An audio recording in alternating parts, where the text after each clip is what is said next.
থাকবো। এই দোকানে বসে কোনো হাতের বিপক্ষে কথা বলবো না। কেউ কথায় আমরা বলার জন্য আসি নাই, আমরা সত্য কথা বলবো, হাতের পথে চলবো।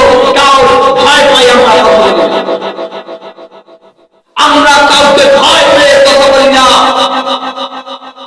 আমরা একজনকে ভয় পাই, আল্লাহকে।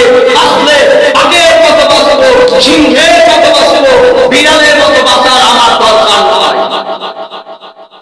আছে কি হবে? আল্লাহ তাআলা জীবন দিয়েছে, যে রিজিককর্তা, যে সৃষ্টিকর্তা, যে পালনকর্তা, তার জন্য জীবন দেব না, তার জন্য জীবন দেব, মাল দেব। কার জন্য জীবন দেব?